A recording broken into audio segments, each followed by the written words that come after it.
नमस्कार दोस्तों। कल एबीपी वालों का एक प्रोग्राम हुआ और हमारे श्री श्री 1008 संजीव मिड्डा जी वहां पर पहुंचे हुए थे।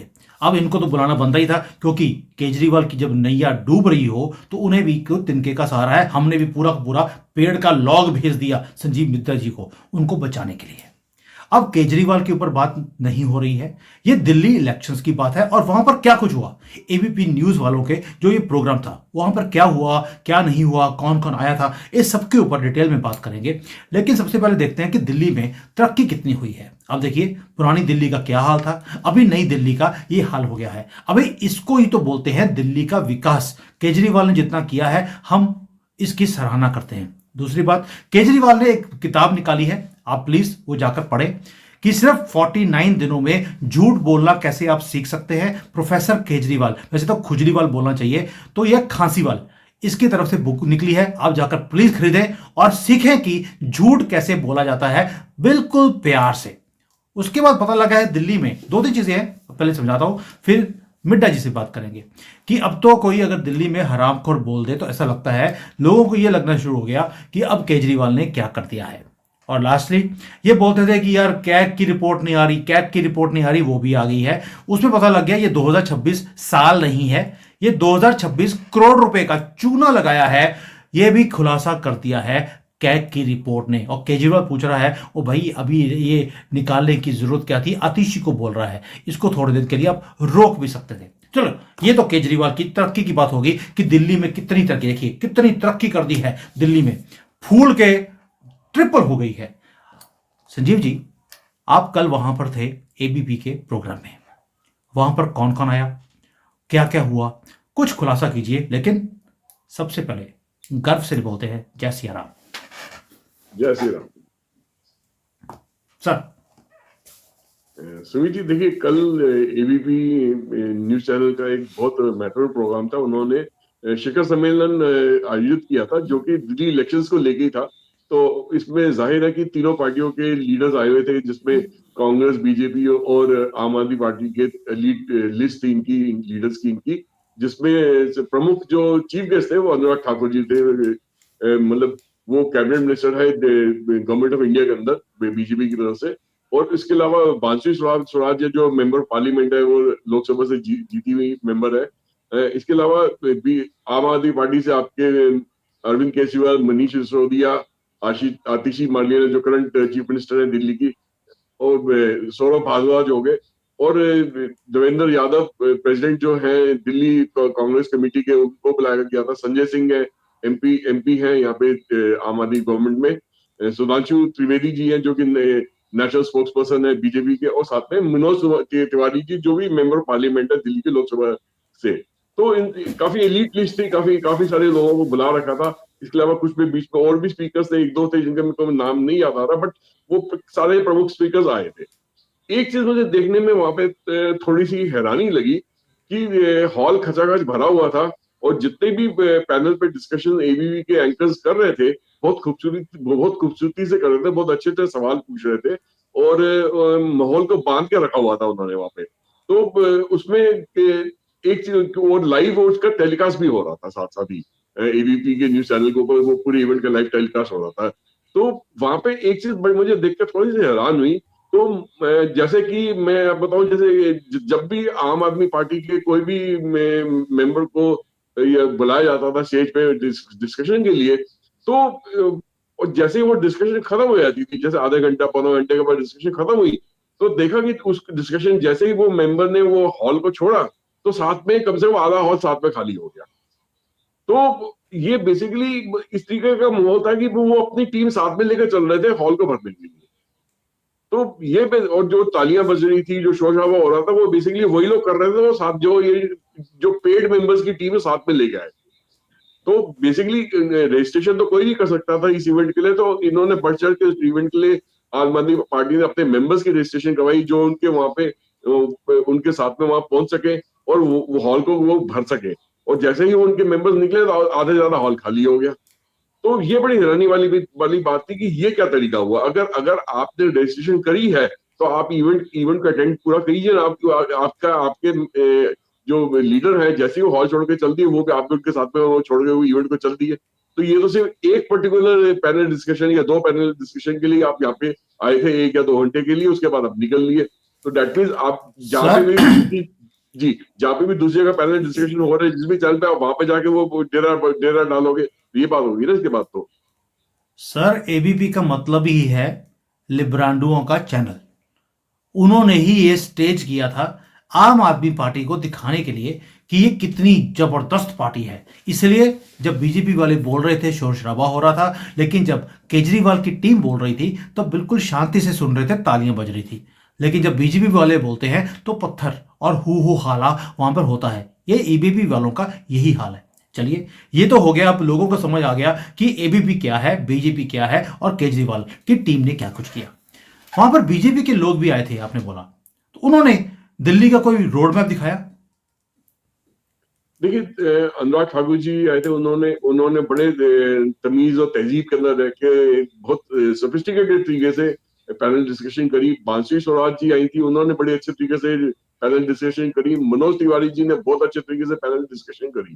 तो इन तीनों ने दिल्ली के अपने प्रोग्राम के बारे में बढ़ चढ़ कर कहा। उन्होंने कहा कि देखिए, जो भी आम आदमी पार्टी ने ऑलरेडी कमिटमेंट दे रखी है दिल्ली की गवर्नमेंट की जनता को, तो वो हम भी उस कमिटमेंट से पीछे नहीं हटेंगे।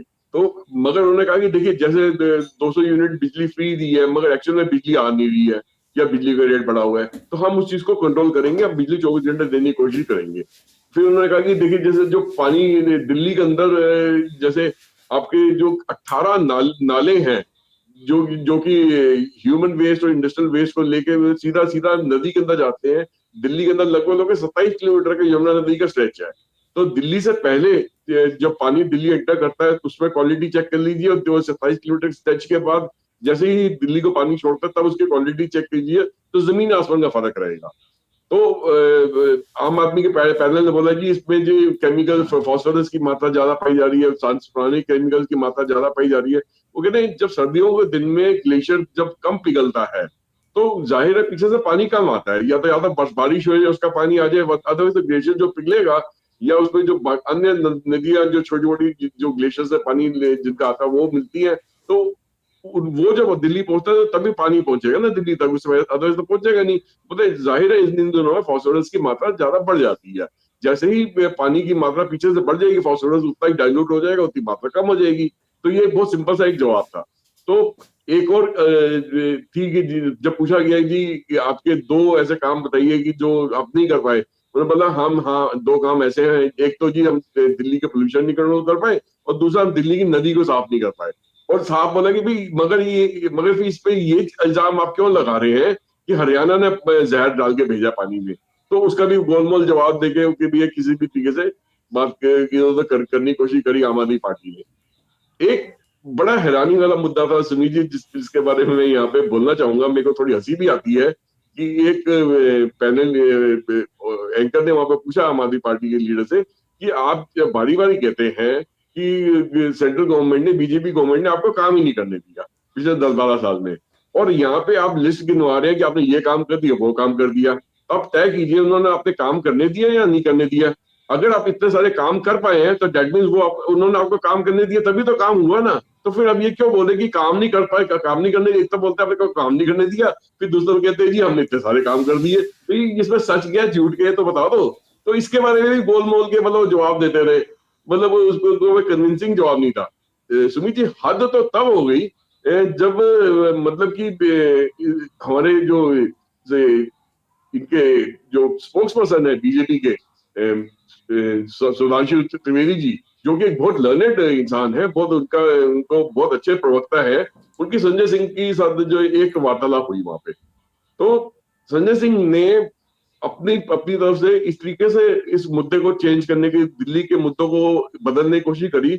वो सीधा महाकुंभ की तरफ मोड़ के ले गए कि भी आपने हिंदुओं को जबरदस्ती जानबूझ के मरवाया वहां पे, और इस न्यूज को कम से कम हफ्ता 10 दिन कवर करना चाहिए। ये क्या 2 दिन के बाद ही कोई भी न्यूज चैनल नहीं कवर कर रहा। तो वो जो न्यूज एंकर थी उन्होंने उनको साफ बोला कि संजय सिंह आप गलत बोल रहे हैं, कि ये बोलते हम लोग लगातार कवर कर रहे हैं, और मैं आज सुबह ही प्रयागराज से वापस आई, पिछले 2-3 दिन से वहीं पे थी, वो सब चीजें मैं आज तक कवर कर रहे। बोलते नहीं नहीं, हम आपके बारे में नहीं बोल रहे, हम बाकी चैनल्स के बारे में बोल रहे।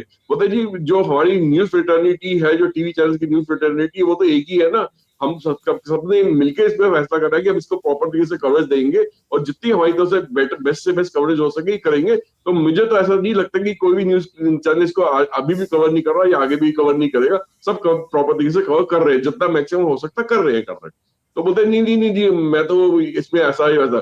तो मेन वो मुद्दा ये था कि सौराष्ट्र त्रिवेदी जी ने ये कहा कि देखिए, अगर हफ्ते 10 दिन तक आप चाहते हैं न्यूज को अच्छी तरह चले, तो दैट मीन्स आप महाकुंभ के मुद्दे को सामने लाके लोगों की लाश के ऊपर अपनी राजनीति करना चाहते हैं दिल्ली इलेक्शन में। तो इसके ऊपर उनके पास कोई शायद जवाब नहीं था। साथ में एक चीज और देखी, जब सुधांशु त्रिवेदी जी को जवाब देने का मौका दिया गया, जब संजय सिंह ने उनको खूब सारे इल्जाम लगा दिए कि आपने ऐसा करा वैसा करा ये करा वो करा दुनिया भर का, और जब सुधांशु त्रिवेदी जी से की जवाब देने की बारी आई, तब संजय सिंह ने उनको बोलने ही नहीं दिया। लगातार वो उनको बीच में इंटरफेयर करते रहे, वो अपनी बात बोलते रहे, चीखना चलाना शुरू हो गया। मतलब मैंने कभी भी सुधांशु त्रिवेदी जी को इतना ज्यादा मैंने कभी एग्रेसिव नहीं होते देखा जितना मैंने कल देखा। मैंने उनके कई सारे पैनल डिस्कशंस देखी हैं, मगर जिस तरीके से संजय सिंह ने बदतमीजी वहां पे करी कल वहां पे, और उसको जिस जिस जिस जितना नेगेटिव माहौल पैदा करने की कोशिश करी, सुधांशु त्रिवेदी जी भी हैरान हो गए। जैसे ही बोलना शुरू करते थे ये पीछे बोल पड़ता है, जैसे बोलना शुरू करता है ये पीछे बोल पड़ते थे। तो अल्टीमेटली एंकर को उनके हाथ से माइक लेके साइड में रखना पड़ा कि भाई साहब आप अपने आप बोल चुके हैं, अब सुधांशु त्रिवेदी जी की बारी है, वो बोलने देंगे। उन्होंने उस चीज का भी लिहाज नहीं करा। उन्होंने जैसे भी सुधांशु त्रिवेदी जी ने बोलने जाए, उन्होंने उठा के साइड से जो टेबल माइक रखा था वैसे उठा के अपने पास रखे, बीच में बोलते रहे वो। अल्टीमेटली शायद उनके, मेरे को लगता है वो शायद तब जाके चुप हुए जब उनके कान में जो वो लगा हुआ था, ईयरफोन लगा था, उसके अंदर शायद उनकी पार्टी की तरफ से मैसेज आया होगा कि भाई साहब ये जो लाइव जो जा रहा है ना लोगों के बीच में, ये दिखने में बहुत बुरा लग रहा है, इसलिए अब चुप हो जाओ, ज्यादा इससे ज्यादा आगे बोलना मत। उसके बाद उनकी चुप्पी हो गई, एक भी लफ्ज आगे नहीं बोले वो। और उसके बाद सुधांशु त्रिवेदी जी ने उनकी जो एक एक बात को इतने बढ़िया तरीके से जवाब दिया, उनकी सारी बात को पूरा मतलब जैसे उधेड़ के रख दिया, उनकी टोटल नैरेटिव को वहां पे उधेड़ के रख दिया। तो वो उसके बाद उसमें उनके बाद मतलब वो अपनी शक्ल को नीचे करके बैठे नजर आए, उसको काउंटर भी नहीं कर पा रहे थे सुधांशु जी को। तो इस तरह की हरकतें वहां पे करी उन लोगों ने। हैरानी की बात है सुनील जी की, जो कांग्रेस के प्रवक्ता आए थे उन्होंने भी बड़ी शालीनता से बात करी। उन्होंने भी आम आदमी पार्टी की तरह बिहेव नहीं करा। ये बड़ी सरप्राइजिंग चीज थी, बट देख के अच्छा लगे कि हाँ जो इनका मेंबर आया वो भी एक लेवल को मेंटेन करके बात कर रहा है, एक गरिमा को मेंटेन करके बात कर रहा है। तो बीजेपी के सारे मेंबर्स ने गरिमा मेंटेन करी, कांग्रेस के भी एक दो मेंबर्स जो आए थे उन्होंने गरिमा मेंटेन करी, मगर आम आदमी पार्टी का एक भी मेंबर ऐसा नहीं था जो तमीज और तहजीब के दायरे में रह के बात कर रहा था। वो उन्होंने सारी हदें पार करने की कोशिश करी, टोटल पेड ऑडियंस को वहां पे लेके पहुंचा। वो जैसे ही वो एक एक करके मेंबर जाते गए, उनके साथ में भीड़ भी जो हॉल की हाथ खाली हो जाती थी, फिर जैसे दूसरा मेंबर आता है उसके हाथ में नई भीड़ अंदर आ जाती थी। तो इस तरह का माहौल वहां पे बना रहा था।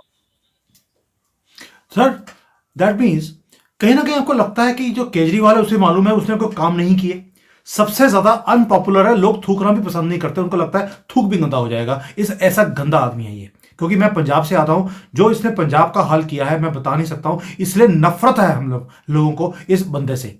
आपको लगता है कि जो आम आदमी पार्टी है उसे भी पता है अंदर से कि they are unpopular, nobody wants to see them even alive in this country now, ये लोग बोलते हैं। आपको लगता है उन्हें पता है चीज का इसलिए बौखलाहट है? सुमित जी देखिए, उनको बौखलाहट तो सामने पूरी तरीके से नजर आ रही थी। मतलब वो शायद अंदर से समझ गए हैं। हमने अपने पिछले एक दो प्रोग्राम में भी ये चीज के बारे में हमने डिस्कशन करें कि वो अंदर से समझ गए हैं कि शायद बदलाव की आंधी चल रही है, जो अंडर करंट है वो अलग अलग दिशा में जा रहा है। तो वो शायद इसी को समझ गए हैं। और वो परेशान वो इस चीज से नहीं है, परेशान इस चीज से है कि अगर सपोज कीजिए वो ये इलेक्शन नहीं जीतते हैं और ऑपोजिशन में बैठना पड़ता है, तो अभी तक तो क्या था कि वो कोर्ट केसेस जो उनके पीछे चल रहे थे वो उस पर भी उसके अगेंस्ट काउंटर कोर्ट केस डाल रहे थे कि चीफ मिनिस्टर पे केस नहीं चल सकता, उसको जेल में नहीं डाला जा सकता, उस पर ये नहीं करा जा सकता, वो नहीं करा, वो सब चीजें खत्म हो जाएंगी। उनको एक आम नागरिक की तरफ भी ट्रीट करेंगे। एक्स चीफ मिनिस्टर मीन आम नागरिक। तो ऑपोजिशन में जब जाके बैठेंगे वो, तो उनको एक आम नागरिक की तरह ट्रीट करा जाएगा। तो उन पे शिकंजा उसके बाद और टाइट होता नजर आएगा, जिससे वो बच नहीं पाएंगे। क्योंकि अभी कोर्ट दूसरी चीज एक और भी है, एक मुद्दा भी और भी उठा था वहां पे कि मतलब वो ज्यादा उसके बारे में डिस्कशन नहीं हुई, मगर जितनी भी हुई काफी थी वो, देखिए ये बताने की कोशिश करी गई मानसिक स्वराज जी की से बोलती कि मैं तो एक लॉयर हूँ, मुझे तो टोटल रूल्स एंड रेगुलेशंस के बारे में पता, लॉ के बारे में पता है, और मेरा ऐसा मानना है कि जो कोर्ट ने अरविंद केजरीवाल के ऊपर रिस्ट्रिक्शंस लगाई हैं कि भैया आप कोई डॉक्यूमेंट साइन नहीं कर सकते, आप कोई मीटिंग नहीं बुला सकते, चाहे ये इलेक्शन अगर जीत भी जाते हैं और अपने आप को चीफ मिनिस्टर डिक्लेयर भी कर सकते हैं, तब भी ये सारी रिस्ट्रिक्शन इन पे लागू होगी जब तक कोर्ट उसको उसको उस डिसीजन को वापस चेंज नहीं करता। तो बोलते अगर अरविंद केजरीवाल सपोज कीजिए आप जीतने और चीफ मिनिस्टर बना भी लेते हैं, आप डिक्लेयर भी कर लेते हैं, तब भी वो चीफ मिनिस्टर को ऑफिस रिज्यूम नहीं कर पाएंगे, उसमें बैठ नहीं पाएंगे, कोई भी काम नहीं कर पाएंगे, पार्लियामेंट नहीं एंटर कर पाएंगे वो। तो बोलते हैं ये किस किस नाम का काम है चीफ मिनिस्टर, और अपने मुंह से ऑलरेडी बोल ही चुके हैं कि आतिशी मारनीनाथ को तो वो एक स्टैंड बाय चीफ मिनिस्टर बना रखा है, सिर्फ थोड़े वर्क के लिए बना रखा है, अल्टीमेटली बनना तो मुझे ही है। बताइए किस किस किस मतलब उस चीज पे बोल रहे हैं, किस मतलब इसके पीछे इनकी बैकिंग क्या है। तो क्या आज की डेट में भी इसका मतलब हम सुमीत जी के लिए मान के चले कि वो ये सुमी की जो अरविंद केजरीवाल है वो आज भी डीप स्टेट की बैकिंग पे भरोसा करके इस तरह की स्टेटमेंट दे रहे हैं, कुछ ऐसे ही लग रहा है मुझे तो। सर, डीप स्टेट की बैकिंग तो इतनी है और खालिस्तानियों की भी बैकिंग इतनी है कि आप देखिए कोई भी वीडियो इसके खिलाफ बनता है, यूट्यूब चलने नहीं देता। कोई भी आर्टिकल जो छपा है उसे डिलीट करवा दिया जाता है। आप जाकर देखिए, आपको कहीं भी नेगेटिव पब्लिसिटी केजरीवाल के खिलाफ नहीं दिखती है। आप सोचकर देखिए फंडिंग कितनी चल रही है इसके पीछे, और इसको लेके आने की जरूरत क्या है डीप स्टेट को? सिर्फ इसलिए कि डीप स्टेट का जो एजेंडा है भारत के अंदर, यहां पर अराजकता फैलाना, यहां गंद फैलाना, दिल्ली को हॉस्टेज बनाना, उसके लिए केजरीवाल का जीतना जरूरी है। वैसे ही जैसे हरियाणा में कांग्रेस का जीतना जरूरी था। चलिए अब आखिरी क्वेश्चन पूछता हूं आपको कि वहां पर कांग्रेस वाले भी थे, आपने बोला बड़े तमीज से बात करी, बड़ी हैरानी की बात है। बीजेपी वालों ने तमीज से बात करी और वहां पर आम आदमी पार्टी वालों ने अराजकता फैलाने की कोशिश करी। पूरा पेड प्रोग्राम था आम आदमी पार्टी का, ये तो समझ आ गया। लेकिन आपने आम आदमी पार्टी को, बीजेपी को तो कवर कर लिया, कांग्रेस यानी कि थी और नहीं भी थी, यानी कि नॉन एग्जिस्टेंट थी। नहीं, बेसिकली कांग्रेस का देखिए मेन एजेंडा क्या था कि वो बेसिकली वही बातें कर रहे थे कि भैया हम पहले से बेटर परफॉर्म करेंगे। वो उन्होंने उस वहां पे डिबेट में कभी भी ये नहीं बोला कि हम यहाँ पे इलेक्शन जीतने बैठे हैं या इलेक्शन गवर्नमेंट बना लेंगे या चीफ मिनिस्टर हमारा बनेगा, नहीं। उनका एक ही मुद्दा था कि हम हमारी जो पिछले असेंबली इलेक्शन में जो सीटें आई हैं हम उससे बेटर परफॉर्म करेंगे। फिर उनसे कहा कि ऐसा तो नहीं है कि आप इलेक्शन जीतने के बाद अगर आम आदमी पार्टी की कुछ सीटें कम रह जाए तो आप किंग मेकर का काम कर जाओ और आप उनके साथ मिलकर गवर्नमेंट बना लो। बोलते नहीं, हम अभी भी अकेले चल रहे हैं, हम आगे भी अकेले चलेंगे। आम आदमी पार्टी ने हमारे बारे में इतना कुछ उल्टा सीधा बोल दिया है कि हमारा उनके साथ मिलना नामुमकिन है। तो मगर इसमें चुटकी लेते हुए वहां पे मैंने जो एंकर थे उन्होंने आम आदमी पार्टी के लीडर से भी ये बोला कि ऐसा तो नहीं कि भैया आप अभी बोल रहे हैं कि अभी आप अलग चल रहे हो, बाद में मजबूरी बनेगी तो अगर कुछ सीटें कम पड़ेगी तो आप कांग्रेस को अपने साथ मिला तो नहीं होगे फिर से। तो वो उसमें भी उन्होंने चुप्पी साधी कि उसको भी गोल गोल जवाब दिया आम आदमी पार्टी के। मगर कांग्रेस ने फर्म जवाब दिया कि नहीं, हम इनके साथ मिलकर नहीं चलेंगे, हम अलग ही रहेंगे। तो कांग्रेस पार्टी का एक वहां पे मुद्दा बहुत क्लियर था सुमीत जी कि वो कहीं पे भी ये नहीं बोल रहे थे कि वो गवर्नमेंट बनाने जा रहे हैं। वो कह रहे हैं हमारी परफॉर्मेंस पिछली परफॉर्मेंस से बेटर रहेगी। वो उनका उनका मुद्दा इतना ही था। तो और दूसरी चीज, एक चीज और भी, एक मुद्दे में और भी डिस्कशन हुई थी जिसमें आम आदमी पार्टी ने बोला, यूथ के बारे में बोला, दिल्ली के यूथ के बारे में उन्होंने सवाल उठाया था। उसके बारे में कहा कि देखिए जी यहाँ पे इतने सारे जो यूथ हैं वो बेरोजगार बैठे हैं, उनको कोई स्किल ट्रेनिंग नहीं मिल रही है, उनको कोई नौकरियां नहीं मिल रही हैं, उनको कुछ सहूलियतें नहीं मिल रही हैं। तो जो एंकर थी उन्होंने पूछा भी अब पिछले 12 साल में आपको किसने रोका कि यूथ को ट्रेन करने से, स्किल डेवलपमेंट के प्रोग्राम्स को लॉन्च करने के लिए किसने मना करा था? किसने बोला कि आप गवर्नमेंट के अंदर जॉब मत दीजिए? किसने बोला कि आप उनको अपलिफ्ट मत कीजिए? किसने बोला कि आप उनको सहूलियत ना दीजिए, फाइनेंशियल हेल्प ना दीजिए? किसने मना करा था आपको? आप ये काम कर सकते थे। ये तो बोलते यूथ बोलते उस क्या कहते हैं एंकर ने इतना तक बोल दिया कि देखिए जी जो अनएम्प्लॉयमेंट का मुद्दा है वो तो पूरे इंडिया के अंदर है, सिर्फ दिल्ली से सीमित नहीं, क्योंकि बहुत सारे लोग एम्प्लॉय पढ़ लिख के स्किल ट्रेनिंग लेके जॉब मार्केट में आ रहे हैं और उनको अब तक अगर अब तक एम्प्लॉयमेंट मिली है तो इंडिया में जो लाखों स्टार्टअप्स खुले हैं उनकी वजह से उनको एम्प्लॉयमेंट मिली है, या वो अपने लेवल पे वो हम्म। खुद एंटरप्रेन्योर बने हैं, या छोटे मोटे काम कर रहे हैं, बड़े काम भी कर रहे हैं, अच्छे काम भी कर रहे हैं। तो एम्प्लॉयमेंट किसी ना किसी लेवल, जिसको काम करना है उसको तो काम की कमी नहीं है, वो पैसा भी उससे कमा रहा है। बट जिसको नहीं करना, वो सिर्फ गवर्नमेंट ही जॉब पाना चाहता है कि मैं मेरे को गवर्नमेंट अफसर ही बनना है, तो उसके लिए फिर दूसरे राह बंद हो जाते हैं। तो आप अगर ऐसी बातें, तो आपने यूथ को हेल्प करनी चाहिए थी। उसमें भी जब देखा कि वो घिर रहे हैं चारों तरफ से, तो उसमें भी गोलमोल जवाब देने शुरू कर दिए कि बीजेपी ने ये नहीं करा, कांग्रेस ने ये नहीं करा, हम उससे बेटर करके दिखाएंगे। सिर्फ हम ही एक विकल्प है दिल्ली के अंदर जो काम कर सकता है, और कोई ना बीजेपी कर सकती है ना कांग्रेस कर सकती है। तो इस तरीके की बातें होनी शुरू होगी। इसके ऊपर जब बीजेपी के लीडर्स स्टेज पे आए, उनसे बातचीत हुई, उन्होंने कहा कि देखिए हम तो पहले से ऑलरेडी ऑल इंडिया लेवल पे स्किल प्रोग्राम, ट्रेनिंग प्रोग्राम चला रहे हैं। हम दिल्ली के अंदर भी उसको लागू करेंगे। दिल्ली की गवर्नमेंट ने कब जितने भी सेंट्रल प्रोग्राम्स हैं, चाहे वो लखपति दीदी है, या ये अपने इंश्योरेंस, आयुष्मान मेडिकल कार्ड है। इंश्योरेंस पॉलिसीज हैं, या और भी कई सारी चीजें हैं, वो किसको दिल्ली के अंदर लागू नहीं करने दिया। बोलते हम उन चीज को वापस लागू करेंगे, तो उन चीजों से बहुत फर्क पड़ेगा। फिर 70 साल के ऊपर जितने भी लोग हैं, इरिस्पेक्टिव ऑफ एज, क्रीड, और उनका लेवल कितना भी, चाहे वो झुग्गी झोंपड़ी में रहने वाला इंसान है या करोड़पति इंसान है, उनको हम प्रॉपर मेडिकल इंश्योरेंस देंगे जब तक वो जिंदा है।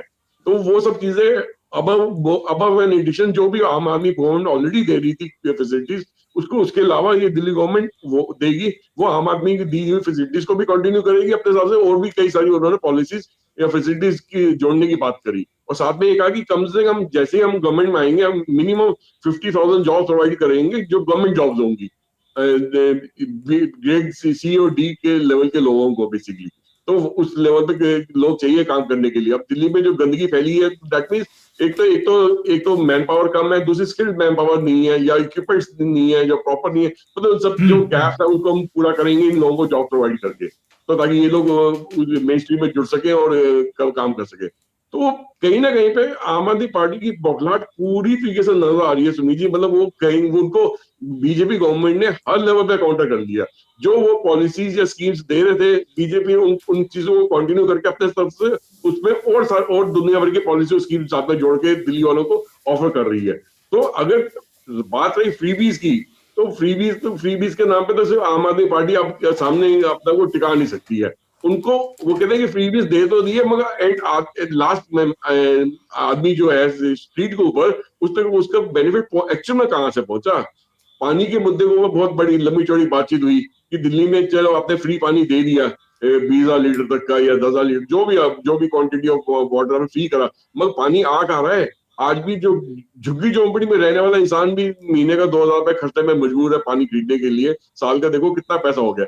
बोलते हैं हम पानी जो जितने लीटर पानी बोला है हम एक्चुअल में फ्री प्रोवाइड करवाएंगे। और दिल्ली में जहां जहां आपको पाइप नहीं डलनी है, जहाँ पे प्रॉब्लम चल रही है, जहाँ पे कनेक्टिविटी की पाइप्स की नहीं है, वहां पे वो एक इन्वेस्टमेंट के जरिए, इंफ्रास्ट्रक्चर इन्वेस्टमेंट के जरिए पूरी दिल्ली में हमें बहुत बड़ा काम करना पड़ेगा, मास स्केल पे काम करना पड़ेगा, ताकि पानी की सप्लाई हर किसी को पहुंच पाए। सेम चीज सड़कों को बात हुई, सड़कों की डेवलपमेंट देख देख ठीक नहीं हो रही। फिर कूड़ा कचरे को मेंटेनेंस की बात हुई, फिर सॉलिड वेस्ट को डिस्ट्रीब्यूट करने की बात हुई, उसको मैनेज करने की बात हुई। तो एक मुद्दे नहीं, बहुत सारे मुद्दे हैं आज की डेट में। आप देखिए जो दिल्ली में जो लो इनकम ग्रुप के मोहल्ले वगैरह हैं, वहां पे आप जाके देखिए सुनील जी, वहां पे सड़क पे चल नहीं सकते आप, कितनी गंदगी है वहां पे। मतलब क्यों नहीं, जिन लोगों से आप वोट लेते हो उनको क्या फैसिलिटी आपने प्रोवाइड करी। आपने उनको सिर्फ इस्तेमाल करा, बड़ी बड़ी बातों में लाके उनको बुलाया फसलाया, उनकी वोटें ले ली, मगर उनके उनके उनके फेवर में कुछ काम तो करके दिया नहीं आपने। ये तो हालत हो रखी है आम आदमी पार्टी की आज की डेट में। सर, जब केजरीवाल हो तो गंद तो पड़ना ही था। हवा हो, पानी हो, जमीन हो, तीनों गंदे हो चुके हैं दिल्ली के। लोगों को ना तो सांस मिल रहा है, ना पानी मिल रहा है, ना बिजली मिल रही है। सड़कों पे टूटी हुई सड़कें हैं, उसमें से गाड़ियां निकालकर ले जाना पड़ता है। मैं लास्ट टाइम जब दिल्ली में आया था, मैं वहां पर रहा हूं तो 4-5 दिन के लिए, आपको भी याद है। मैं हैरान रह गया था कि ये नेशनल कैपिटल का ये हाल है, हर जगह पर गंदगी। इसीलिए बोलता हूं ये गंदगी को साफ करना जरूरी है। बट मैं 2-3 चीजों से आपके साथ मैं एग्री नहीं करता। एक तो ये आपने बोला कि कांग्रेस ने बोला हम केजरीवाल के साथ नहीं चलेंगे। अगर कांग्रेस सत्ता में आने के लिए शिवसेना के साथ हाथ जोड़ सकती है, केजरीवाल तो बहुत छोटी चीज है। दूसरी बात, आपने बोला कि केजरीवाल के पास मुद्दे नहीं है, बिल्कुल मुद्दे हैं सर। उसने यमुना साफ करी, 8,000 करोड़ रुपए पिछले 10 सालों में लगाए हैं। 8,000 करोड़ रुपए। पानी के ऊपर भी बहुत काम किया। 76,000 करोड़ रुपए का वहां पर घोटाला हुआ है। 76,000 crore rupees, which is almost equal to 8-9 billion dollars. उसके बाद भी पानी टैंकरों में लोगों को खरीदना पड़ता है 5-5 हजार रुपया महीना देकर, जो सोसाइटीज में रहते हैं। झुग्गी वालों को थोड़ी सी राहत है क्योंकि वो गरीब आदमी है, सिर्फ 2,000 रुपए उनसे लिए जाते हैं। और ये हिंदुओं के एरिया में हो रहा है। मुसलमानों के एरिया में पानी आराम से आ रहा है, फ्री में आ रहा है 100%। वो 1 लाख लीटर भी ले ले तो भी फ्री है, मीटर ही नहीं है। बिजली भी उनके एरिया में 24 घंटे आती है, आपके एरिया में बिजली के कट लगते हैं। तो आप ये नहीं कह सकते केजरीवाल ने काम नहीं किया। आपके लिए नहीं किया, जिनके लिए किया है वो आज भी इसके साथ खड़े हैं, इसलिए ये नाचते भी हैं। तो इसलिए अब दिल्ली वालों के ऊपर है कि वो किसको चूज करें। बट आखिरी चीज दिल्ली वालों को समझनी पड़ेगी, आपकी ये गंदी हरकतें कि आपको जिसने कुछ फ्री दे दिया उसके पीछे आप लग जाते हैं। उसके चक्कर में आज बीजेपी को यही गेम खेलनी पड़ रही है कि जो आम आदमी पार्टी ने जो कुछ अनाउंस किया उन्हें उससे ज्यादा अनाउंस करना पड़ा उनके नैरेटिव को जीरो करने के लिए। लेकिन आप लोगों के कारण कितना बोझ इस देश के ऊपर पड़ रहा है, कभी सोचा है आपने? फ्रीबीज के कारण 9 लाख करोड़ रुपया सब्सिडी में जा रहा है, सिर्फ इसलिए कि आप लोग काम नहीं देखते, ये देखते हैं किसने मुझे 100 रुपए 200 रुपए महीने के फालतू दे दिए। 9 लाख करोड़ रुपए तरक्की पे लग सकते थे, जो आज फ्री में रेवड़ियां बांटनी पड़ रही हैं। बीजेपी को भी वो काम करना पड़ा, only because of you guys. मैं चाइना में रहता हूं, यहां पे मोस्ट जिसको बोलते हैं एडवांस कंट्री है। एक ही रीजन है, कुछ भी फ्री नहीं है, कुछ भी। यहां तक कि यहां पर हवा जो है, साफ हवा, उसके भी चार्जेस देने पड़ते हैं हमें जब हम रेस्टोरेंट में जाते हैं। They charge 10% on the bill कि हमने यहां पर एयर प्यूरिफायर लगाया है, आपको साफ हवा दिया है। और भारत में हर आदमी ये चाहता है कि मुझे फ्री में क्या मिलेगा, बस देश क्या भाड़ में। जब तक ये मेंटेलिटी हम चेंज नहीं करेंगे तब तक तरक्की नहीं हो सकती।